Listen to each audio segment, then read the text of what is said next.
जय हिंद दोस्तों, आप देख रहे हैं अध्ययन केंद्र। और इस वीडियो के माध्यम से अभी हम पढ़ रहे हैं लुसेंट सामान्य ज्ञान मीन्स लुसेंट सब्जेक्टिव बुक है, जिसमें हमारा चल रहा है भूगोल। जो वर्ल्ड भूगोल होता है, ज्योग्राफी, उसको मैंने कंप्लीट कर लिया था। अब हम पढ़ रहे हैं भारत का भूगोल। उसमें हमारा नदी सिस्टम जो है, इससे पहला वीडियो भी आया था भारत की नदियाँ, ये भी उसी के आगे का पार्ट है। उसमें काफ़ी इंपॉर्टेंट रिवर था, अगर आप उसको नहीं देखे होगे देख लेना। यहाँ भी कुछ इंपॉर्टेंट रिवर है, तो काफ़ी डिटेल में हम जानने का कोशिश करेंगे। पहला आज का दिया गया आपका साबरमती नदी। साबरमती नदी उदयपुर जिले में अरावली पर्वत पर स्थित जय समुद्र झील से निकलता है। आपको ये याद रखना है कि कहाँ से निकलता है, अरावली पर्वत पे। अरावली पर्वत या जय समुद्रम झील लिखा जाता है। हालांकि इसका जो संगम और मुहाना है, ये अधिकतम जो आपको मिलेगा मीन्स मिडिल ईस्ट इंडिया के आसपास, खंबत की खाड़ी के आसपास। ये लंबा इसका 371 है। साबरमती है तो ये गुजरात में है। ओके, आगे है बनास अर्थात वन की आशा।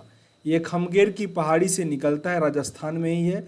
चंबल नदी इसके नज़दीक है, रामेश्वरम के नज़दीक। ओके, यह एकमात्र ऐसी नदी है जो संपूर्ण चक्र राजस्थान में ही पूरा करती है मीन्स, और ये किसी स्टेट में नहीं जाता है, ओनली ये राजस्थान में ही है।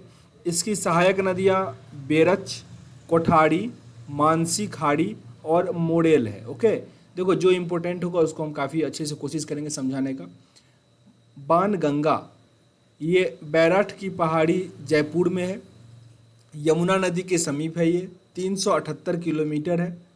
इस पर जमवारामगढ़ के पास बांध बनाकर जयपुर को पेयजल की मीन्स आपूर्ति की जाती है। अगर आप मीन्स राजस्थान या गुजरात के आसपास के किसी एग्जाम की तैयारी कर रहे हो, वहाँ के लिए ये इम्पोर्टेंट है। आगे दिया गया कृष्णा, काफ़ी इम्पोर्टेंट है, इसमें आपको ध्यान से देखना पड़ेगा। कृष्णा रिवर ये महाबलेश्वर के समीप पश्चिमी घाट पहाड़ी से निकलता है। आपको ये याद रखना है कि कृष्णा रिवर कहाँ से निकलता है, तो महाबलेश्वर के पास से, महाबलेश्वर के पास से। और ये गिरता कहाँ पे है, बंगाल की खाड़ी में। इसकी सहायक नदियाँ भी आपको याद करना पड़ेगा, भीमा, तुंगभद्रा, मूसी, अमरावती, कोयना, पंचगंगा, दुग्धगंगा, घाट प्रभा, माल प्रभा। ये जिसको 5 को मैंने सर्कल किया है, ये आपके लिए काफ़ी इंपॉर्टेंट है। प्रश्न ऐसे आ जाएगा कि इसमें से कौन सी कृष्णा की सहायक नदी है, तो इसी में से मेनली 5 में से आपको ऑप्शन दिया जाएगा, मूसी, अमरावती, कोयना, घाट प्रभा, माल प्रभा। फिर से रिपीट कर लो, मूसी, अमरावती, कोयना, घाट प्रभा और माल प्रभा, ये सब कृष्णा नदी की सहायक नदी है। एक बार मैप में देखते हैं कृष्णा नदी इसमें कहाँ पे है। तो ये आपको यहाँ पे दिख रहा होगा कृष्णा नदी। ओके, यहाँ से ये निकलता है कृष्णा, ये इस प्रकार होते हुए बे ऑफ बंगाल में गिर जाता है।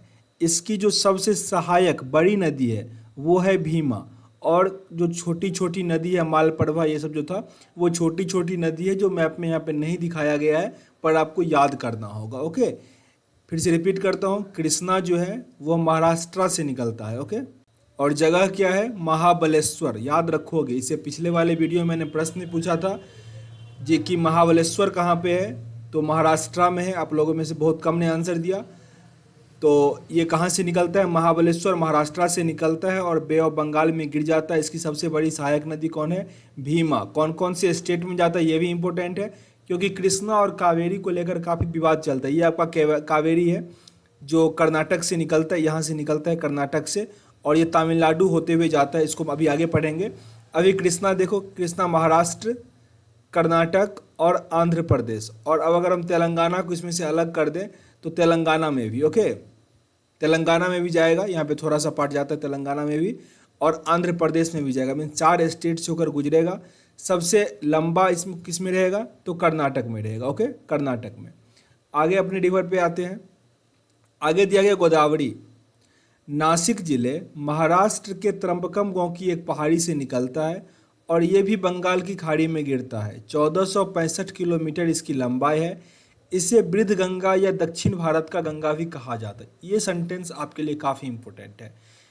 प्रश्न ऐसे आएगा, इसमें से किस नदी को दक्षिण भारत का गंगा कहा जाता है, तो गोदावरी को दक्षिण भारत का गंगा कहा जाता है। साउथ इंडिया का गंगा किसे कहा जाता है, गोदावरी को कहा जाता है। गोदावरी की सहायक नदियाँ कौन कौन सी है, पेनगंगा, इंद्रावती, प्राणहरित, मंजीरा, सबरी, पूर्णा, बेनगंगा, प्रवदा और वर्धा।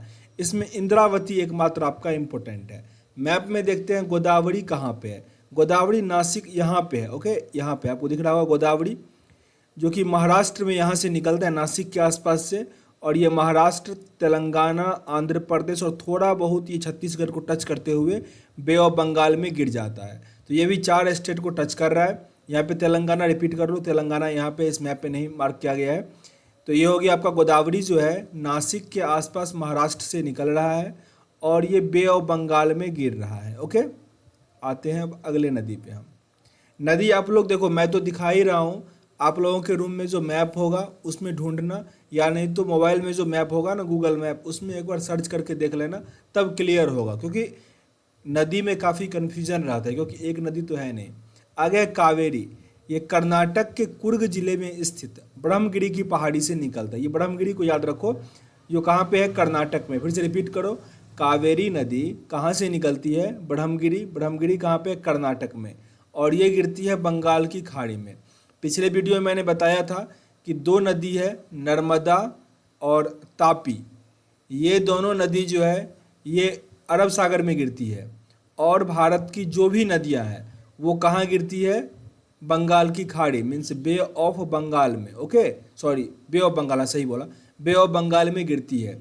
बे ऑफ बंगाल में जो रिवर गिरेगी वो बनाएगी डेल्टा, वो बनाएगी डेल्टा, और जो गिरेगी अरेबियन सी में, मीन्स जो वेस्टर्न फ्लोइंग रिवर है वो बनाती है एस्चुरी, ओके। इस सेंटेंस को फिर से रिपीट करो। भारत में 2 ऐसी नदियां हैं जो कि नर्मदा और तापी है, जो एस्चुरी बनाती है, और जो भी नदियां हैं कोई डेल्टा बनाती है, नहीं बनाती है। लेकिन एस्चुरी कौन बनाती है, तो नर्मदा और तापी। साथ ही वेस्टर्न फ्लोइंग रिवर जो है वो डेल्टा नहीं बनाती। बस आप इस सेंटेंस को याद रखो, आपका काम चलेगा। कावेरी में दिया गया है, इसे दक्षिण भारत का गंगा कहा जाता है। शिव समुद्रम जलप्रपात तथा श्रीरंगपट्टनम और शिव समुद्रम द्वीपों पर उपस्थित इसका महत्व बढ़ गया है। शिव समुद्रम जलप्रपात किस नदी पर है, तो कावेरी नदी पर है। कावेरी नदी पर ही शिव समुद्रम जलप्रपात है। ये आपका कावेरी नदी यहाँ से निकल गया और कर्नाटक से ये आता है तमिलनाडु में, और ये गिर गया बे ऑफ बंगाल में, ओके। ये पूरा बे ऑफ बंगाल है। तो सबसे अधिक पार्ट इसका किस में है, तमिलनाडु में। इसको लेके हमेशा ये मीन्स न्यूज़ में रहता है। इस दोनों के बीच पानी का बंटवारा का लड़ाई चलते रहता है। एक यहाँ पे नदी सिस्टम पढ़ रहे हो तो समझो, इंडिया को यहाँ पे 2 पार्ट में डिवाइड कर दो, ओके, रिवर सिस्टम के अकॉर्डिंग। और यहाँ पे 2 टाइप का रिवर होता है। एक होता है evergreen river, evergreen river, okay, evergreen river. एक होता है सिंपल रिवर। एवरग्रीन रिवर का मतलब हुआ, नाम से ही क्लियर है कि हमेशा हरा होगा। तो नदी तो हमेशा हरा नहीं होगा, मतलब ये हमेशा ताज़ा होगा। तो ऊपर में जो भी मीन्स रिवर है उसका मेन स्रोत क्या है, हिमालय है, हिमालय से आता है वो। और ये वर्षा पे डिपेंडेंट नहीं होता, मीन्स सीजन का इस पर इम्पैक्ट नहीं पड़ता। इसमें हमेशा क्या होता है, पानी होता है, कभी सूखता नहीं है, एवरग्रीन है ये, हमेशा पानी रहता है, ओके। हाँ, कभी कम होगा, कभी अधिक होगा, लेकिन पानी हमेशा रहेगा। लेकिन आपका साउथ में जो रिवर मिलेगा ना, वो क्या होता है, वर्षा पे पूरी तरह से डिपेंडेंट होगा।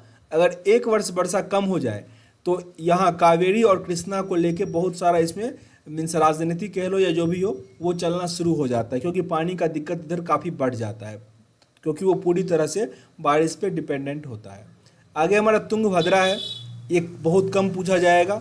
ये कृष्णा नदी के साथ चलता है और इसकी प्रमुख नदियाँ कुंभवती, ये सब पूछा नहीं जाएगा आपसे, ओके। आगे पेन्नार है, ये कर्नाटक में है, ये भी बंगाल की खाड़ी में गिरती है। इसकी सहायक नदियाँ पापहनी तथा चित्रावती है। दक्षिणी टोन्स, ये मीन्स तमसा कुंड से निकलती है, कैमूर पहाड़ी से, और सिरसा के समीप गंगा नदी में मिलती है। इस पर बिहार प्रपात स्थित है। इस पर बिहार की एग्जाम की तैयारी कर रहे हो तो थोड़ा ये इंपॉर्टेंट रख सकते हो, पर इंपॉर्टेंट है नहीं। पेरियार थोड़ा इंपॉर्टेंट है, ये केरल में है। पेरियार वहाँ पे मीन्स एक पक्षी अभ्यारण्य करके भी नाम है पेरियार का। तो ये पेरियार झील से निकलती है, पेरियार रिवर। यह नदी केरल में प्रवाहित होती है, ओके। उमियम, ये मेघालय में है। मेघालय को मेघों का शहर कहा जाता है क्योंकि वहाँ सबसे अधिक बारिश होती है मानसीराम में, दुनिया का, ओके। यह एक छोटी नदी है। हुगली थोड़ा इंपॉर्टेंट है, हुगली काफ़ी इंपॉर्टेंट है हालांकि हुगली। यह गंगा की एक सहायक नदी है जो धुलिया मीन्स पश्चिम बंगाल के दक्षिण गंगा से अलग होती है और ये बंगाल की खाड़ी में गिरती है।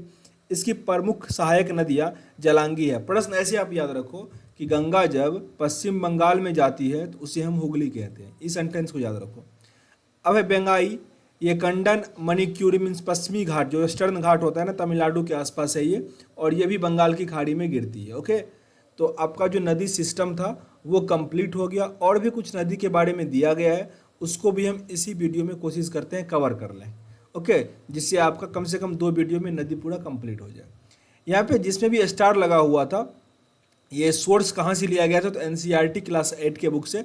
जैसे आपने देखा होगा गंगा का लंबाई कितना है, 2525 किलोमीटर, और ऐसे स्टार लगा था। तो ये आपका एनसीईआरटी बुक से लिया गया है इसका लेंथ। तो वो हमको जानना नहीं है कहाँ से लिया गया है, बस एग्जाम में पूछे और आप बना दो, बस इतना जानना है हमको, ठीक ना, क्योंकि एग्जाम पास करना है, बुक तो लिखना नहीं है हम लोगों ने।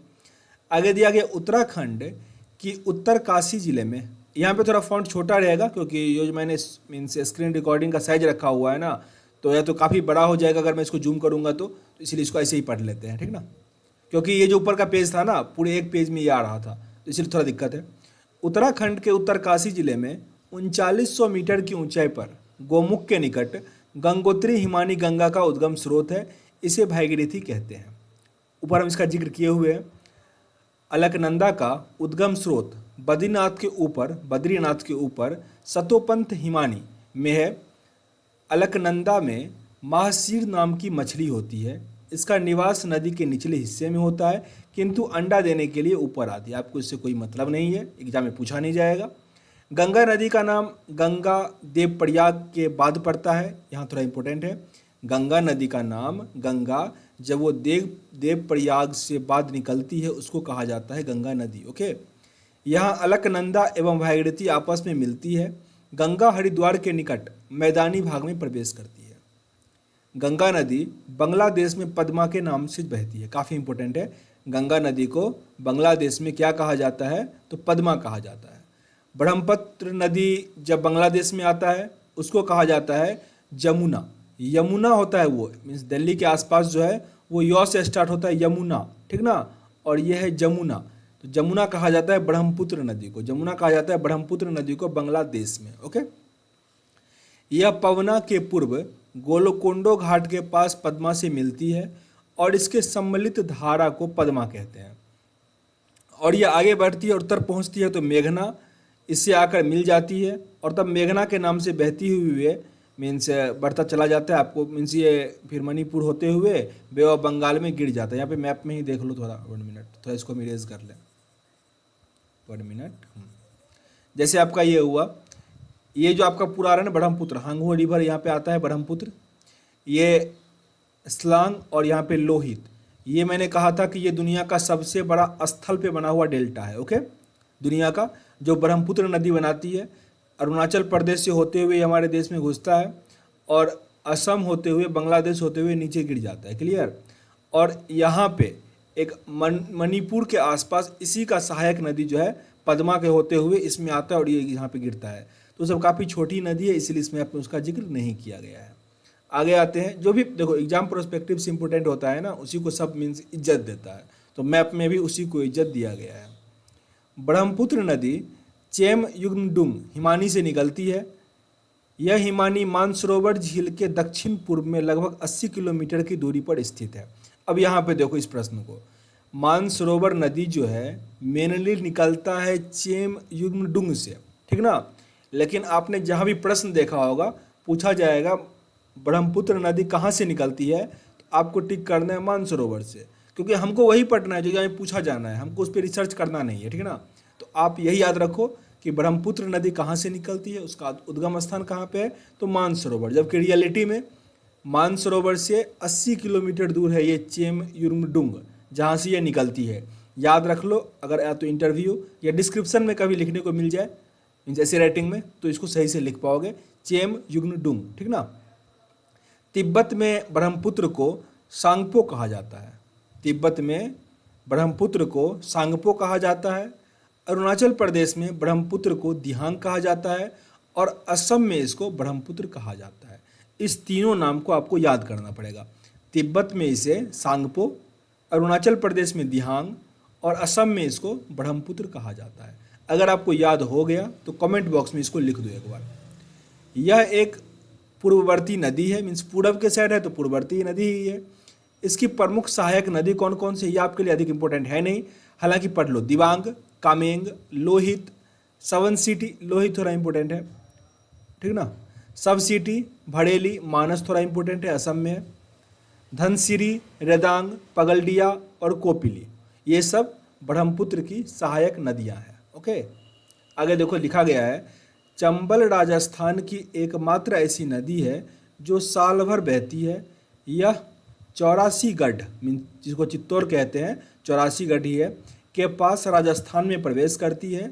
इस नदी पर भैंस रोड गढ़ मीन चित्तौड़ के पास प्रख्यात चुलिया जलप्रपात है। चुलिया जलप्रपात कहाँ पे है, तो ये राजस्थान में आपके लिए ये इम्पोर्टेंट है।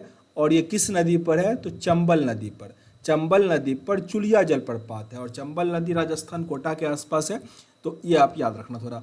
सिंधु नदी भारत में केवल जम्मू एवं कश्मीर राज्य से होकर बहती है। ये मैं जब सिंधु का मैप दिखाया था आपको बताया गया था। ये भारत एवं पाकिस्तान सिंधु नदी जल समझौता 1960 ईस्वी के अनुसार भारत इस नदी प्रक्रम यानी सिंधु नदी एवं उसके सहायक नदी झेलम एवं चिनाब के संपूर्ण जल का केवल 20% जल उपयोग कर सकता है। इस पूरे सेंटेंस को समझो, एक सेंटेंस में समझाने का प्रयास करता हूँ।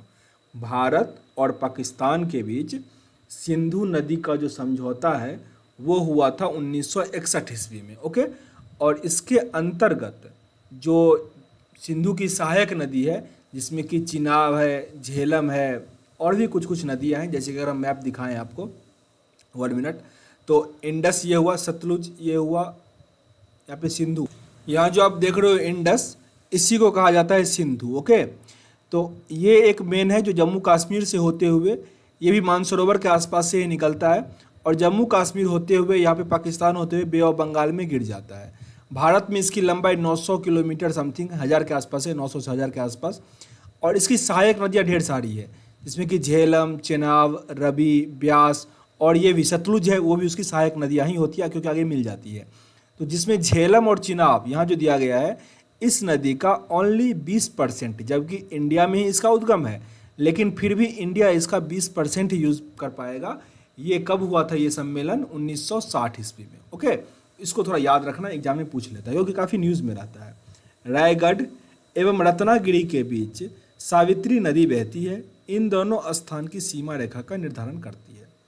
वंशधारा नदी उड़ीसा की कालाहांडी जिले से निकलती है, जो गोदावरी एवं ऋषिकुल्य नदी के बीच में बहते हुए बंगाल की खाड़ी में गिरती है। कोई भी नदी हो, नर्मदा तापी को बस माइंड में रखो, और कहाँ गिरेगी, तो सब बे ऑफ बंगाल में ही गिरेगी।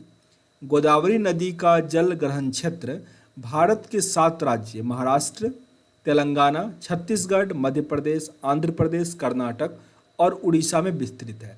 गोदावरी नदी कितने स्टेट में है, तो महाराष्ट्र, तेलंगाना, छत्तीसगढ़, मध्य प्रदेश, आंध्र प्रदेश, कर्नाटक और उड़ीसा। शायद गोदावरी को हमने मैप में नहीं देखा। ओके, ये आपको गोदावरी दिख रहा है, नहीं मैप में देख लिया है तो दिखाने की कोई ज़रूरत नहीं है दोबारा। बराक नदी मणिपुर हिल के माउंट जानपो से निकलती है। यह भारत के असम, मणिपुर और मिजोरम राज्यों से बहते हुए बांग्लादेश में प्रवाहित होती है। बराक नदी की मुख्य सहायक नदी जीरी, धलेश्वरी, सिलांग, लोही, सोनाई है। ओके, बांग्लादेश में इसे सुरमा तथा मेघना के नाम से जाना जाता है। बराक नदी का राष्ट्रीय जलमार्ग 6 घोषित किया गया है। हमारा जो WH होता है, वाटर हाईवे, ये होता है। ओके, तो अच्छा WHO 1 मैंने लिखा, ये बताओ कहाँ से कहाँ तक है। यहाँ पे 6 दिया गया है जो कि बराक नदी पर है। इस नदी पर तिहाई मुख बांध स्थापित है। ये सब हम पढ़ेंगे जब परिवहन पढ़ेंगे ना, भारत का परिवहन, उसमें हम पढ़ेंगे NH, WH, ये सब पढ़ेंगे। प्रायद्वीपीय नदियों का उत्तर से दक्षिण की ओर क्रम अगर लगाना होगा आपको, तो ये है महानदी, गोदावरी, कृष्णा, पेन्नार, कावेरी, बेंगाई। थोड़ा याद रख लो, पूछा जाता है, ये आपको दे देगा उत्तर से दक्षिण की तरफ लाइन में लगाना है। तो महानदी, गोदावरी, कृष्णा, पेन्नार, कावेरी और बेंगाई। ओके, यहाँ तक हमने कवर किया है। आगे देखते हैं क्या दिया गया है, थोड़ा ही और है। उसके बाद भारत का प्रमुख झील दिया गया है, तो इतना हम नदी के अंतर्गत पढ़ लेते हैं। प्रायद्वीपीय नदियों की लंबाई के अनुसार घटता क्रम में अगर बात करें तो गोदावरी, कृष्णा, नर्मदा, महानदी, कावेरी, ताप्ती है। ये सब प्रश्न याद कर लो, ALP में पूछ लिया गया था प्रश्न। ALP शायद देखा था क्वेश्चन, या किसी और एग्जाम का मैंने देखा था, उसमें ये प्रश्न पूछा गया था कि आपको लंबाई के अकॉर्डिंग अरेंज करना है। तो गोदावरी, कृष्णा, नर्मदा, गोदावरी, कावेरी और ताप्ती। ओके। 16 दिसंबर 2015 को आंध्र प्रदेश सरकार द्वारा लिए गए महत्वपूर्ण निर्णय के अंतर्गत दक्षिण भारत की दो बड़ी नदियां गोदावरी और कृष्णा को जोड़ने का कार्य किया गया है। इसके अंतर्गत परीक्षण के तौर पर आंध्र प्रदेश की गोदावरी जिले इब्राहिमपट्टनम नामक स्थान में पहली बार गोदावरी नदी के 600 क्यूसेक पानी को पोलावरम नदी द्वारा, ये इतना हमको ये नहीं पढ़ना है, बस अभी आप ये याद रखो कि कृष्णा और गोदावरी नदी को जोड़ने की बात किसी सरकार ने किया है, तो आंध्र प्रदेश ने किया है। और कब किया है? तो 16 सितंबर 2015 को, क्योंकि अभी सही हो पाएगा नहीं हो पाएगा। अगर आपका कोई मेंस का एग्जाम है, ओके, तब आप इस पे एक ऐसे लिख सकते हो कि नदी को जोड़ना क्या सही रहेगा या गलत रहेगा। ओके, इस पे एक अच्छा खासा ऐसे लिख सकते हो। पॉजिटिव में लिख सकते हो कि इस पे बाढ़ पे कंट्रोल कर सकते हैं, जिस प्रकार से कृष्णा गोदावरी में पानी सूखने का इशू रहता है उसको हम कंट्रोल कर सकते हैं। ये सब पॉजिटिव फैक्ट लिख सकते हो, नहर का सुविधा करवा सकते हैं। नेगेटिव फैक्ट में आप लिख सकते हो कि जलवायु परिवर्तन में हार्म करेगा, क्योंकि क्या पता कृष्णा में जो मीन्स जलीय जीव रहते होंगे और जो गोदावरी का जो जलीय जीव होगा उस दोनों का मीन्स परिवेश थोड़ा अलग अलग हो, तो ये थोड़ा हार्म करेगा। तो इस तरीके से आप एक अच्छा खासा ऐसे लिख सकते हो। ओके, तो यहाँ पे आपका नदी सिस्टम जो है वो कंप्लीट हो चुका है। आगे हमारा चौथा एक्सरसाइज है भारत की प्रमुख नदियाँ, झीला मीन्स लेक। इसको हम अगले वीडियो में कवर करेंगे। सेशन अगर अच्छा लग रहा हो तो जरूर लाइक और शेयर करो अपने दोस्तों के साथ। और हाँ, कोई भी टॉपिक देखते हो तो पूरा देखो, तब आपको अच्छे से समझ में आएगा। ओके, मिलते हैं नेक्स्ट वीडियो में, तब तक के लिए जय हिंद।